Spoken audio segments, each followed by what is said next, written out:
The actress formerly known as Ellen Page is now Elliott Page.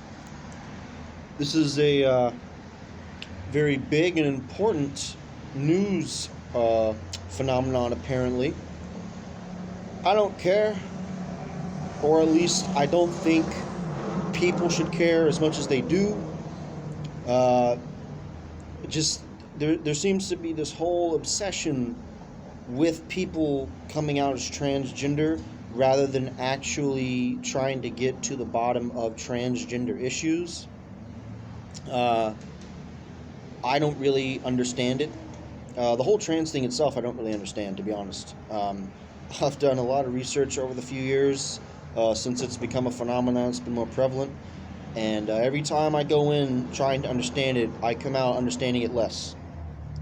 Um, I recognize and understand being born in the wrong body and having the wrong brain associated with that.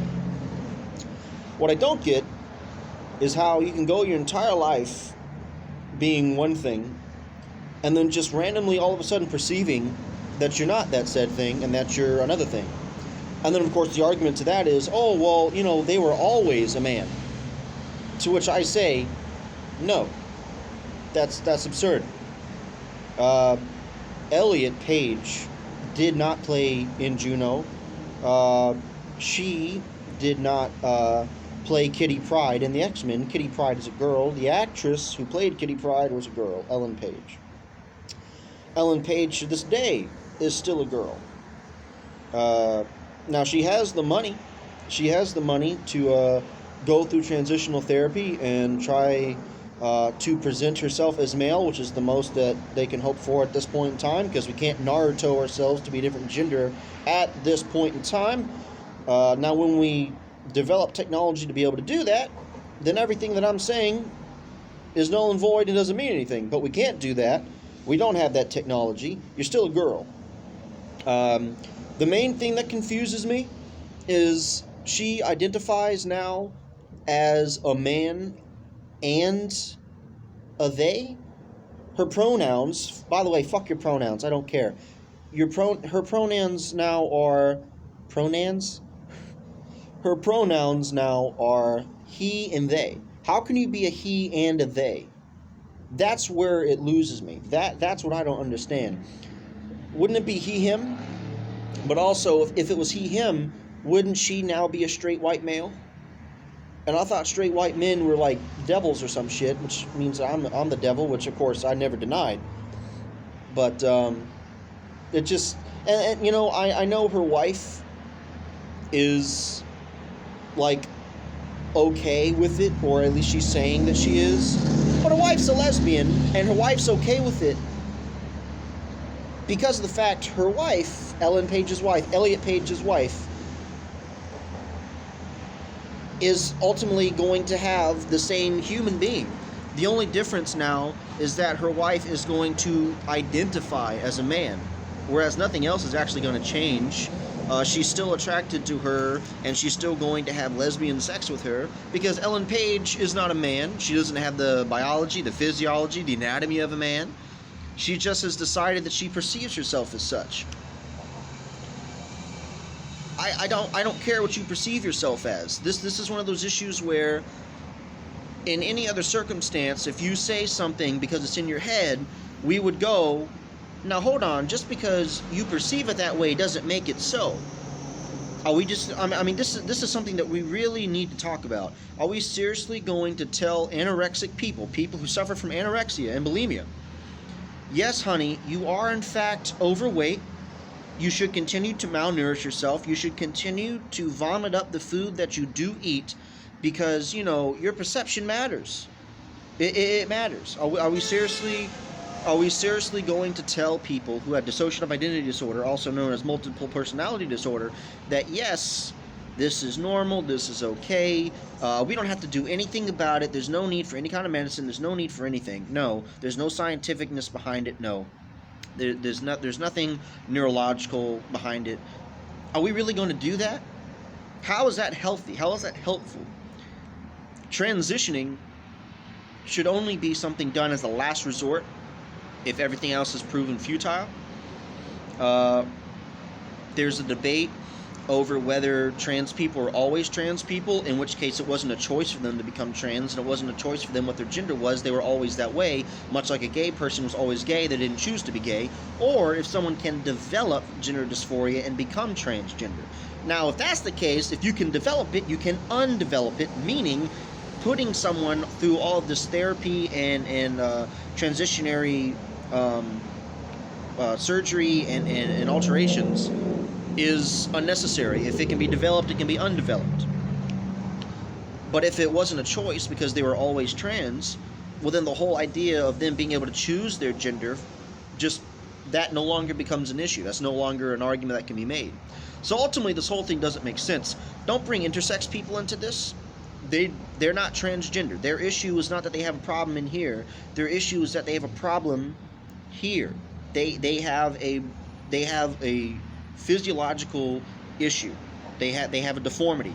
Does that mean that they deserve to be bullied or harassed? No, absolutely not. And if you do that, you're a piece of shit. Same thing with people who are transgender. If somebody has gender dysphoria and you go ahead and go out of your way to shame that person, that's the same thing as like going after someone with autism like me, going after somebody with bipolar disorder, going after someone who has Down syndrome, whatever it is. Don't go out of your way to bully and harass someone who clearly has some form of emotional distress going on, because you're just going to add to that emotional distress. I'm not suggesting for a second that people go around and mock, humiliate, harass, and belittle people just because they believe they are trans or because they are trans. I'm not suggesting that. I'm not saying that. And if you go out and do that, I don't support it. However, that doesn't mean we cannot be critical of people who do say that they are either a different gender, that they are a lack of gender, that they are fluid, that they are being fluid between genders. If she is non-binary but also transgender, she's defeating her own identity, right? And what has she done to change her identity? Aside from get a haircut and wear slightly more masculine clothes. And to me, wearing particular clothes and having particular haircuts, that's not a sign of true masculinity or manliness. I mean, I guess I'm not a man. Look at my hair. I've got long hair. Am I not a man? I would say that I am. I identify as one. What if today I decided to identify as a female because I have long hair? Would it make sense? Would people accept it? And if people did accept it, why? What's the legitimacy behind them accepting me saying that I'm a woman simply because I said so? How does that make sense? And I know what a lot of people on the left are going to say. Rex, you're not really being an ally. I know you say you're on the left, but then you don't support trans issues. I do support trans issues. I genuinely believe in Medicare for All, and I genuinely believe that if you are a person who is trans, and according to at least if 2 or 3 doctors of different fields say, yes, this person, now I'm messing with my hair, if this person would benefit from transitionary therapy, then they should receive this transitionary therapy.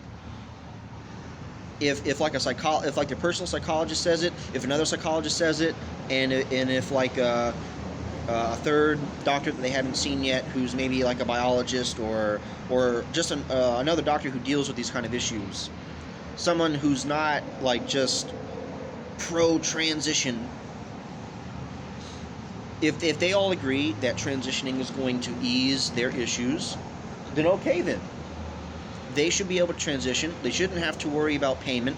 They shouldn't have to worry about whether they can afford to transition or not. It should be covered under Medicare for All. I believe that. However, it should not be a procedure or a process which just is haphazardly given to people simply because they believe something. We should check back their beliefs and analyze critically why they have those beliefs to determine whether that would actually be a proper procedure. And also, why would it need to be a proper procedure if you could just identify as whatever you want without transitioning?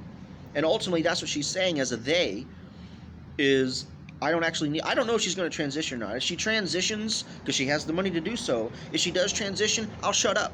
She still will be a trans man, not an actual man, because if she was an actual man, then the prefix trans would not be necessary. You see what I mean? If trans men and trans women were actually men and women, then the prefix trans would not be required. Otherwise, we would just call them men and women. So, obviously, they're different. Obviously, they're not biologically male or female. She's biologically female. She's done nothing to really present herself as male other than simply having a... I could hear that man cough from his car on the road. That's crazy. She's not done anything to really be male besides just say she's male, wear some baggy sort of masculine clothes, and get a haircut and wear a baseball cap. That's not being a male. That's not being even masculine, really. And if that's what it takes to change your gender, then I guess gender doesn't matter. And I agree to that. I don't think gender matters. I think sex matters. I think your biological sex matters. I think the way that you present and express yourself matters. I think as a man and a woman, we should have the ability...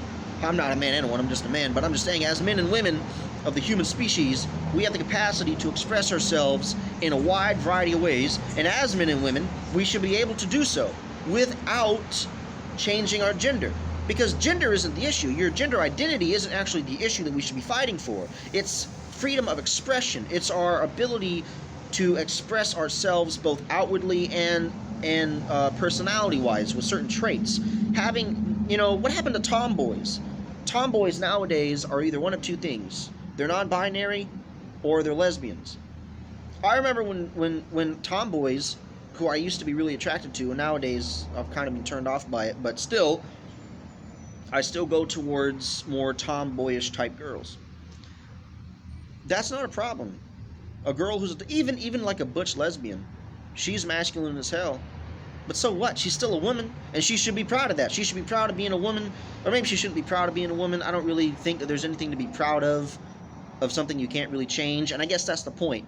I'm not proud of being a man. It is what it is. I didn't choose to be a man. I didn't go through any kind of process to be a man. I was just born. So it's kind of like I'm not proud to be white, just like nobody should be proud to be anything that they can't change, which is immutable. I believe that your sex is immutable. And of course somebody would say, well, yeah, that's why gender is different than sex. Gender is not different than sex. It's not. The term gender was created because a bunch of people back in the olden days, and it wasn't even that really old, it was like 100 years ago, were like, hey, I don't want to say the S word, okay? The dreaded 3-letter S word that rhymes with Rex. I don't want to say that word. It makes me uncomfortable, so we're going to come up with a term to use to describe people. It's going to become gender. That's what we're going to use. We're going to say gender instead of sex. That's why a bunch of people who are way more prudish than even I am decided that they didn't want to say the S word that rhymes with Rex and decided instead to use the word gender. That's what that means. Gender is a synonym for sex because people didn't want to use that term. So it's not different. People like Harry Styles wearing a dress, the guy from One Direction, I think he's from. Who cares? Who cares if Harry Styles wears a dress? That's great. Let him be him. He's not telling other people to wear a dress. No one reads that fucking magazine anyway. Same thing with Marilyn Manson. Marilyn Manson goes on stage, wears like corsets and things. I find it creepy. But people have the right to be creepy. There are things people find creepy about me. It doesn't give them the right to shut me down and censor me and suppress me in my ability to express myself. Within reason, obviously. But it's just ridiculous. People should not have to change their entire gender identity simply because they express themselves a particular way. Should every single drag queen now all of a sudden identify as what they dress up as, simply because they consider themselves a drag queen? I don't think so. I mean, drag queens kind of freak me out, but it doesn't matter. If they want to go to clubs and places where they feel comfortable, let them do that. And let the people who don't feel comfortable there, don't go there. It's that simple. But are they actually women because they dress up like them? No. And they only dress up like them because society says that that's what a woman is supposed to dress like. So if that's what the woman is supposed to dress like, and this is how a man is supposed to dress like, and you decide to dress like a man or more masculine in presenting yourself, how does that make you a man then? If we're really trying to destroy the binary gender rigidity that is in society today, how is changing your gender to a different gender the answer, rather than just accepting a larger variety of expression from both genders, which I think is the correct answer? I don't know. This whole thing is stupid. I will refer to her as Elliott now because everyone changes their name. I changed my name. My name is not legally Rex, but, well, it is now, but it wasn't when I was born. I wasn't born Rex. I wished I was, but I wasn't. Everyone can change their name. If she wants to go by Elliott, fine. But she's not a man. And also, you especially can't be a man if you decide that your pronouns are he and they at the same time. It's just, I try to be understanding, I try to be open-minded, but this like, my mind can't comprehend this stuff. My mind is unable to comprehend this. It's too confusing. And if you've ever played Among Us, where everyone like changes their names to somebody else, or say they'll be red but their names will be green, right? And then the other person's skin color, or the other person's Among Us skin will be blue and their name will be white. Do you see how confusing that is? And then everyone laughs about it. Well, a lot of the gender deconstructionist people are doing that with gender, and I think we can all agree that it's confusing. If we find a video game confusing based off of the name of a color which is used and the actual color that somebody is in the game, I think we're going to find this even more confusing. So that's what I have to say, because I find myself not really agreeing with many of the left's positions on this issue. I just don't. I think what I found is, economically, I'm extremely left-wing. I'm as left as you can get without being a communist. But culturally, I tend to be moderately conservative. I'm not telling everyone to pull themselves up by the bootstraps. I mean, I'm wearing boots. I think y'all saw that. Who cares? But there's no straps on them. There's just strings. And that doesn't even make sense. Why would I pull up my strings or my straps to... I don't know. Anyway, I've completely lost it, man. This whole ending is complete shite. Alright. Please like, comment, and subscribe. If you disagree, please let me know. But also, if you do disagree, don't do it simply because you think you're taking the woke position and that's what you think you're supposed to believe in. Do it because you genuinely have an opinion of your own. Alright? And if you do agree with me, explain to me why. So, again, please like, comment, and subscribe, and share. I will see you in the next video, whenever the hell that'll be.